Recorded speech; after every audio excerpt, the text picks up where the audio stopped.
Welcome to the deep dive. We got a really interesting piece sent in this time.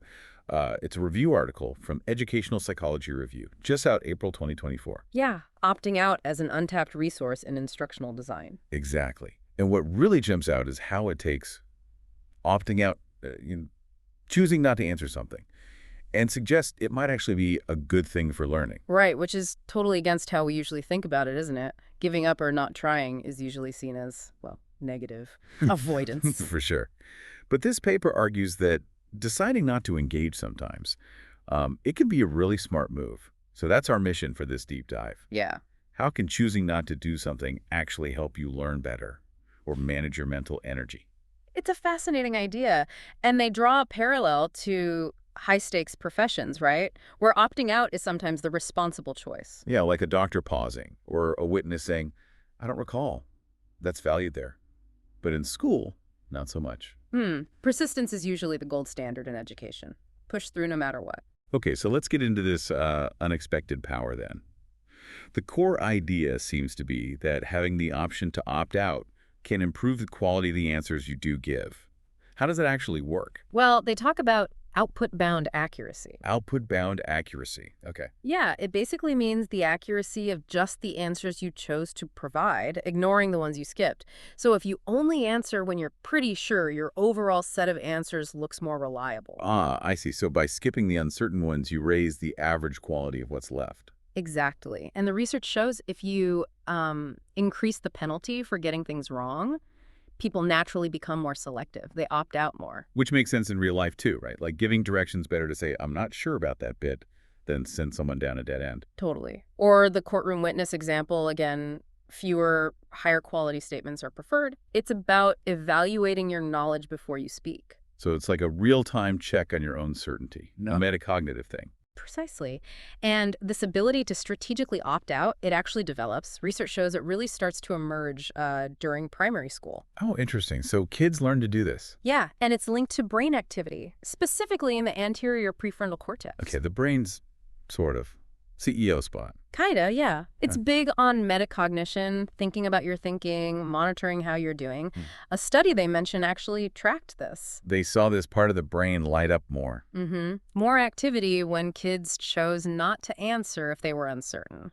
And this increased with age across primary school. So it seems tied to the brain, maturing its ability to, self-assess. Wow. So it's not just a personality thing. There's a developing biological basis for knowing when to say, I don't know. It seems that way. The brain systems for cognitive control and confidence assessment are gradually maturing. Okay, so better accuracy. What about efficiency? The article says opting out can save time and mental energy. How? Well, think about how much time we can waste on problems we're really unlikely to solve, right? Just banging your head against a wall. Oh, definitely. Feels like you should keep trying, but yeah. But research suggests that allowing opting out can actually cut down on that wasted effort. It helps you recognize sooner, okay, this path isn't working. Cutting your losses, basically. Shifting focus to something more productive. Exactly. And that leads to another point, the link to help seeking. Ah, okay. How does that connect?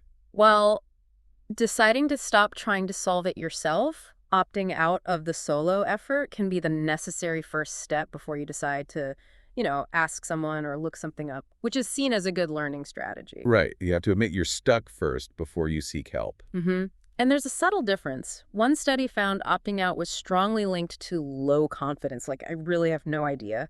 Help seeking, though, happened across a wider range of confidence levels, maybe when you just need a nudge. So I'm totally lost.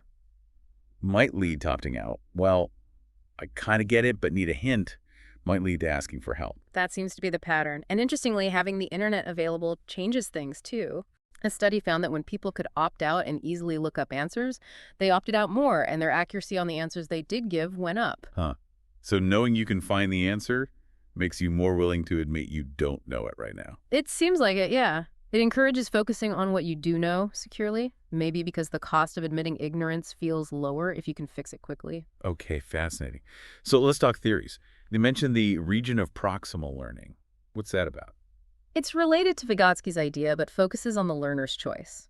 The theory is you learn best and stay motivated when tasks are in a sweet spot, not too easy, not overwhelmingly hard, where you feel like you're making progress. Right, the Goldilocks zone for learning. How does opting out fit? Well, strategic opting out could be seen as a way to stay in that region. If a task feels way too difficult, like you can't even get started, opting out lets you avoid that frustration and conserve energy for tasks where you can learn and feel that sense of progress. So it's about managing difficulty to stay motivated and learning effectively. What about desirable difficulties? That sounds like a contradiction. It does, doesn't it? Yeah. But it's a key concept.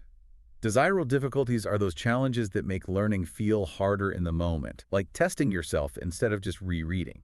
But they lead to better long-term learning. Right. Exactly. So the potential worry is that opting out is just avoiding these useful struggles. Yeah, taking the easy way out. But the review argues strategic opting out can actually be about managing these difficulties better, choosing to engage with the challenges that are truly productive for you right now, rather than getting swamped by something that's just too far beyond your current level. So not avoiding all difficulty, but picking the right difficulties, the ones that are actually desirable for your learning stage. Precisely. It's more nuanced. And this all ties into self-regulated learning, or SRL. Which is about planning, monitoring, evaluating your own learning. Right. But most SRL research looks at situations where you have to respond. This review suggests that choosing not to respond based on your self-monitoring should also be seen as part of that self-regulation toolkit. So, should I keep going is one SRL question, and should I even be doing this task right now is another. Exactly. It reframes opting out as potentially an active metacognitive strategy. Okay, but it can't all be good. The article talks about downsides too. What are the risks? Well, the big one is perception, right? It can look Mhm. like low motivation or lack of grit, especially in contexts that really value persistence. Yeah, your teacher or boss might not see strategic opting out, they might just see giving up. Mm-hmm. And there are other potential issues, like by opting out, maybe you miss activating some faint implicit knowledge that could have helped you make an educated guess. Oh, right. Sometimes you know more than you think you know. Exactly. Also, people use the option differently. Someone very cautious might opt out too much on a test, hurting their score even if they had partial knowledge. So overusing it could be a problem. Definitely. And just practically, in tests, how do you tell if someone opted out strategically or just ran out of time? Good point. Assessment nightmare. And thinking about those desirable difficulties again, if you disengage too early, you miss the chance for deeper understanding and that reward of cracking a tough problem. You don't build resilience if you always bail when it gets tough. Right. There was also that study where letting people drop items they thought they knew didn't always help their learning. Oh yeah, Cornell and Bjork. We're not always the best judges of our own knowledge. Exactly. It's a good reminder that self-assessment isn't foolproof. And finally, just having the opt-out option available might subtly change how you approach the task, even if you don't use it. Makes you maybe more hesitant. The mere possibility influences your mindset. Yeah. Okay, so lots to weigh up. What influences when we actually choose to opt out? They mention heuristic cues, mental shortcuts. Yeah, exactly. Rules of thumb our brain uses. Like one is the link between confidence and answering time. We learn, especially as we get older, that things we know well come to mind quickly. So if you're taking ages on a question, That long time itself becomes a cue that maybe you don't know it, influencing the decision to potentially opt out.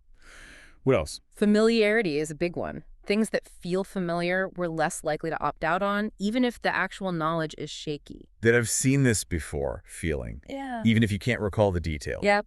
Also, how complex a problem seems. With harder problems, people sometimes spend more time trying before giving up, which isn't always efficient. You'd think you'd give up sooner on the really hard ones. Logically, maybe, but persistence kicks in.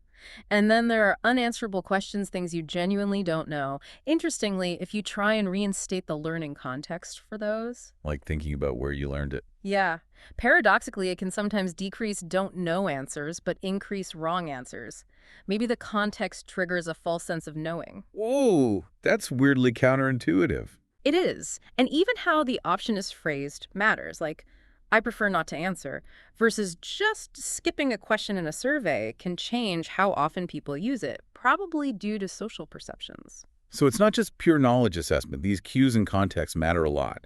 What about social factors? Big influence. Opting out isn't just cognitive, it's social. Think about saving face. Right, not wanting to look ignorant. Exactly. So a professional might not say, I don't know, they might say, let me look into that, which is a form of opting out of an immediate answer to protect their image. A strategic deflection.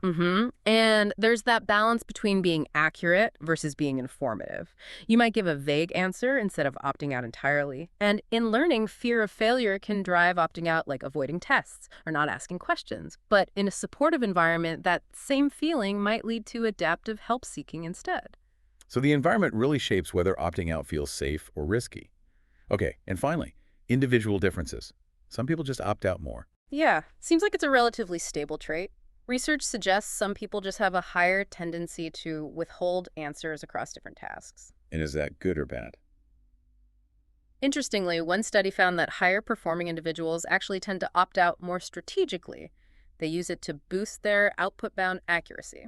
Wow. So the better learners might be better at knowing when not to answer. It could be. Mindset plays a role too, probably. Fixed versus growth. Yeah. Fixed mindset might lead to opting out to avoid failure, confirming their perceived limits.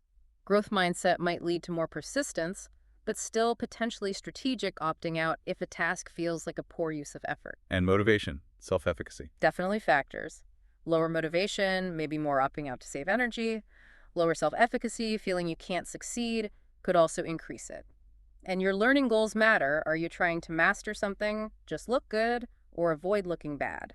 That would change your calculation on whether to risk an answer or opt out. For sure. And there might even be cultural differences in persistence versus opting out. Okay, so it's this huge mix of the task, the person, the situation. Given all of that, how can someone practically use this? How do you incorporate opting out into learning? Well, the review suggests maybe not right at the beginning when you know nothing, but as you build knowledge, developing it as a skill. So learn the basics first, then learn how to strategically opt out. Kind of. It's maybe most useful for complex, non-mandatory tasks where you have choices about effort allocation. And reflection is key. Thinking about why you opted out can help you get better at it. Make it a conscious strategy. Building that self-awareness. Yeah. Okay, now cognitive load theory, how does that lens help? Remind us of the basics quickly. Sure. CLT is all about our limited working memory. You want to minimize cognitive load, mental effort that doesn't actually contribute to learning. There's intrinsic load, task difficulty, extraneous load, bad design, distractions, and germane load, effort that helps build understanding. Got it. So how does opting out fit with cognitive load? It's a bit of both, potentially. Having to decide whether to opt out adds a small decision cost, maybe some extraneous load. Another thing to think about. Right. But the act of considering opting out forces you to assess your knowledge, which could increase germane load, the good kind that promotes metacognition. So it might add a small burden, but also prompt useful reflection. Potentially, yes. And the main goal aligns with CLT. Avoid wasting limited cognitive resources on tasks you're unlikely to succeed at. Focus that effort where it counts, in that region of proximal learning. But does deciding to opt out actually save cognitive resources? Does it take less time and effort than struggling? That's the million-dollar question. The review notes we need more research on the time cost of opting out versus persisting. For it to be truly efficient load-wise, the decision should ideally be quick. Right. If you agonize over opting out, you haven't saved much mental energy. Exactly. And the review also touches on how existing cognitive load might affect opting out. Like if you're already overloaded. Yeah. Distractions, for instance. Some research suggests distractions lower confidence and might increase don't know responses. Time pressure seems less clear. Maybe doesn't change opting out rates much, but makes the don't know decision take longer. And we don't really know yet how it works under dual task conditions. So how cognitive load influences opting out is still an open area. Definitely seems that way. Lots more to figure out there. Okay, so wrapping this deep dive up, the main takeaway isn't just give up. No, definitely not. It's that strategic opting out, choosing to disengage thoughtfully, can actually be a really useful skill. It's about managing your learning, your mental energy, aiming for better accuracy. It requires self-awareness, knowing when to push and when to pause or pivot. And it's clear we need more research on how to best cultivate and use this skill, both in education and, life in general. It's about adding another tool to the learning toolkit, beyond just persistence. Exactly. Recognizing the value in knowing what you don't know and acting on that knowledge strategically. So maybe a final thought for everyone listening.